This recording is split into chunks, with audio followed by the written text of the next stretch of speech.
So why would anyone even want to be a digital nomad, and what does that even mean for you? We're gonna get into all the nitty-gritty details in this video, both the pros and the cons, because I seriously considered a few months ago if I want to be a digital nomad. So as always, the timestamps for this video are going to be linked below, and let's just get straight on into it.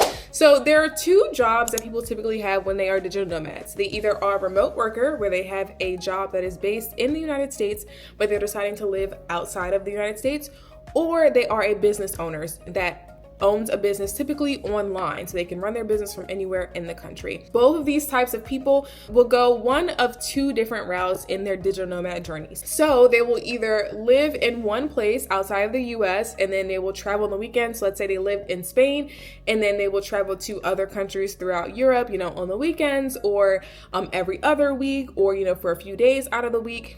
Or they will stay in one country for a certain amount of time, so like a slow travel type of approach, where they will stay in Spain for 6 weeks, and then they will go to Switzerland for 6 weeks, and then they'll go to London for 3 weeks, or whatever it may be. So before we even get into the pros and cons of each, please take note that this is going to be a general video, so I'm going to use different countries as different examples, but you do have to look into specific countries if you're trying to become a digital nomad, and you have to look into what are the visa requirements for someone with a US passport. Videos, we're going to be talking to Americans who want to move outside of the US. If you're someone who doesn't have an American passport, the rules are going to be slightly different for you, so just keep that in mind throughout the rest of the video.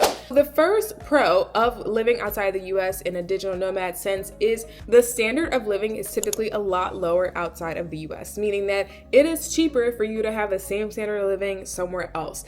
Now, this varies depending on what country you go to, but typically people will choose to live somewhere that is cheaper than where they currently live in the US. So they will move to, let's say, Mexico, which is much cheaper for them to have healthcare, housing, food, activities, and things of that nature. So that is really one of the big pros why people will move outside the US, especially during retirement.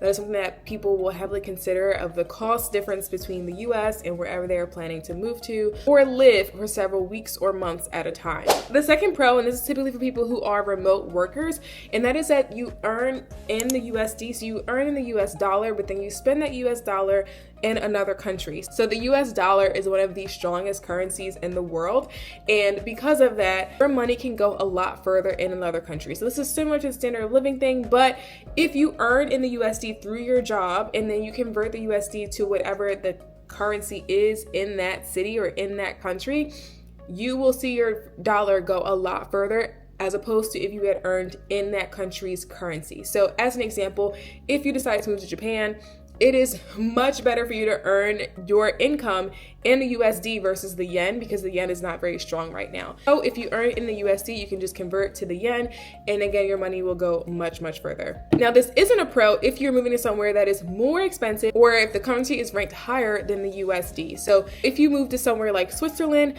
the Swiss franc is stronger than the US dollar, so you won't really see your money go all that much further. However, you would have to consider the standard of living in Switzerland, which is actually a little bit higher as well than the US. So it's something to consider where you're moving to and where you are moving from. So if you're moving from the US to somewhere that is cheaper, then you're definitely going to get more bang for your buck, as opposed to if you move somewhere else that was more expensive. So in cases where this gets a little bit dicey is if you move to the EU, because the euro is a little bit stronger than the US dollar. However, the standard of living across the EU tends to be a little bit less than the United States. So if you are earning in the US dollar and then you convert to the euro, you're going to get less euros. However, less euros still gets you a lot more sometimes, depending on where you are in the United States. An example of this is food. So if you earn in the US dollar and then you convert to euros, the food cost in Europe in euros is still a little bit less than it would be in the United States. Now, again, that depends very much on the city that you're living in within Europe, and also where you are living, the country that you're living in within Europe. So there are a lot of factors that you have to consider when you're trying to convert the USD or whatever the currency is. But that's something to keep in mind. It typically is a pro for most people to move somewhere that is cheaper than where they are currently living in the US. The third pro that a lot of people really heavily consider is the quality of life. So pretty much everywhere outside the US has healthier food, where a lot of ingredients are typically used in American foods are totally legal. They may be illegal in other countries because they have more strict requirements for the quality of food. So People tend to have a better work-life balance where they aren't working as much. So it's very well known that Americans like to work a lot, and their life pretty much revolves somewhat around work, depending on who you are. And you can see this in different videos, like on TikTok, where you'll see like a day in my life living in Bali, let's say, where people work less, they have more time with their community, they have more time with their family and friends, they live closer to their family and friends, so they have more of a closer-knit community, or they just have healthier food where they can get fresh ingredients every single day. They also live in walkable cities and walkable communities where they can get everywhere by foot, or they have public transportation. So there are a lot of differences like that that are more prevalent in other countries that really push people to move outside of the US for this digital nomad type of lifestyle. So if you are heavily considering being a digital nomad and you just aren't really sure if this is really going to be your thing, I would strongly suggest that you live in that location for a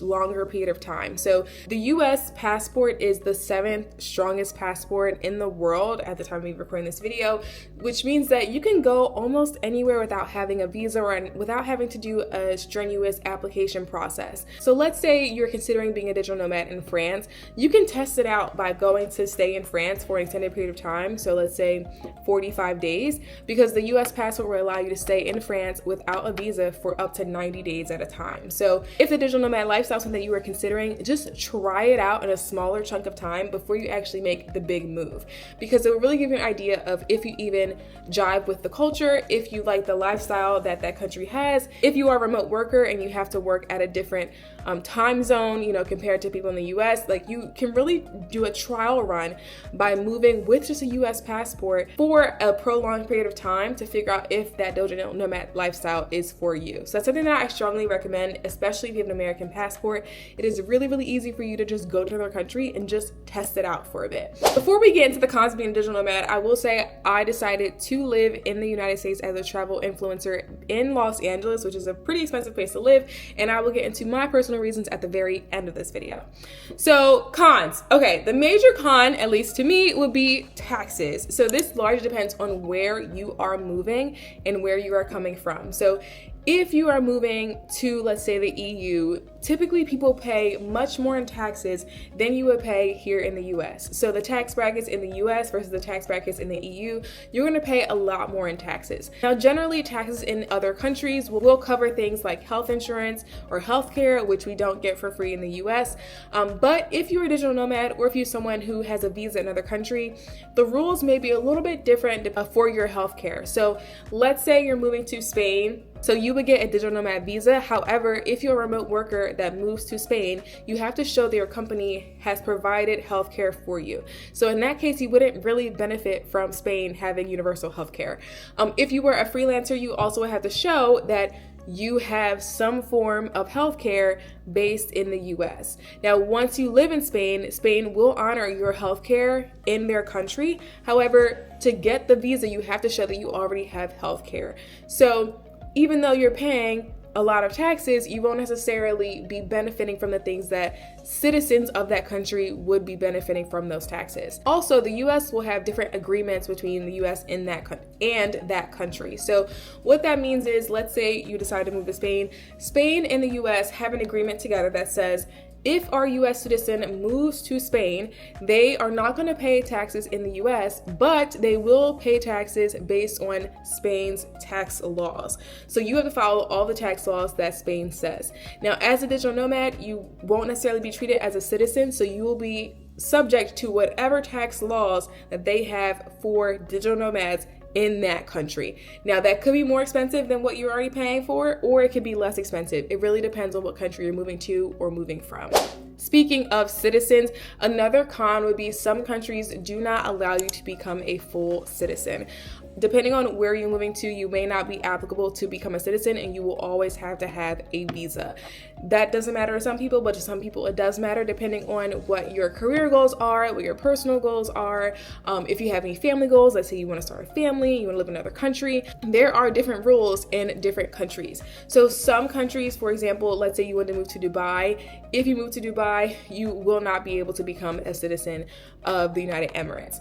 Because you are not a citizen, you are then limited to certain things that you can and cannot do. So some countries will not let non-citizens purchase real estate. Some countries will not let non-citizens, have different businesses or have certain entities within their businesses. It really just depends on where you are moving to. So that's something that you really have to consider.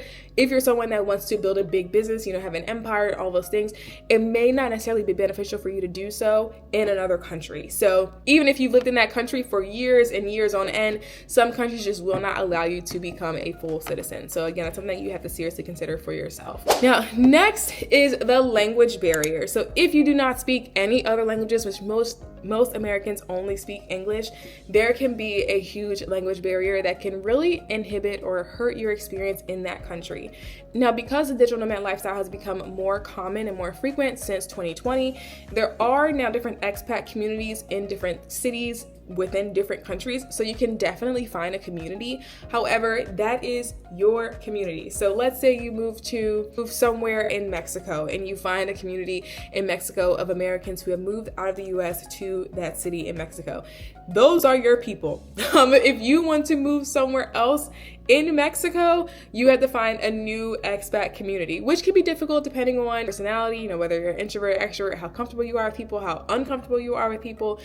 So it really all just depends, but that sense of community is very, very important and really how you interact with other people. And in some countries, there isn't necessarily an American expat community, but there's an expat community. So an example of this would be in Bali. A lot of the expats are Australian. So if you have a community of people that speak English, yes, they speak English, but they speak Australian English. So it's slightly different from American culture, from American English, and just like having an American community. So those are things that you really have to consider if you want to become a digital nomad. The other thing that is a con to me is having a sense of home. So I travel for weeks on end, but I always come back here to LA. And the reason why is because of that sense of home. So having a local grocery store, having your favorite sushi restaurant, having your favorite coffee shop where people start to become familiarized with you. They learn your name, they learn, things about you, where you just have that sense of belonging within that community. If you're a digital nomad that is living in one place for 6 weeks and then moving to the next place for 4 weeks and then moving to the next place for 7 weeks, you may have, people that you know and like, but it's not the same as having a home base, if that makes sense. So the other thing that I somewhat experienced when I first started getting into this travel creator biz is having a feeling of nowhere is home. So if you're constantly on the go, yeah, you get comfortable in certain places, but if everywhere is home, then kind of nowhere is home. So it really depends on who you are as a person and your personality of what feels like home to you and where do you feel the most comfortable. And getting into the reason why I decided not to be a digital nomad ultimately was that for my business, it just didn't make sense for me to be always on the go and be always somewhere else. But that sense of home feeling really has a pull on me where I just love having my favorite Mediterranean restaurant. I love having a sense of community where even no matter how long I leave, I can come back and I still recognize the person at the gas station, or I still recognize the person at the grocery store, and I can still have a conversation with them and just catch up with them and have that friendship type of community feeling. So again, that's something that you can do if you're living somewhere that is long-term, like a year or longer, but it's much harder to do if you're living in a new place every few weeks. So hopefully this video was helpful for you in some way. Let me know if you have any questions, and I will see you guys in the next one.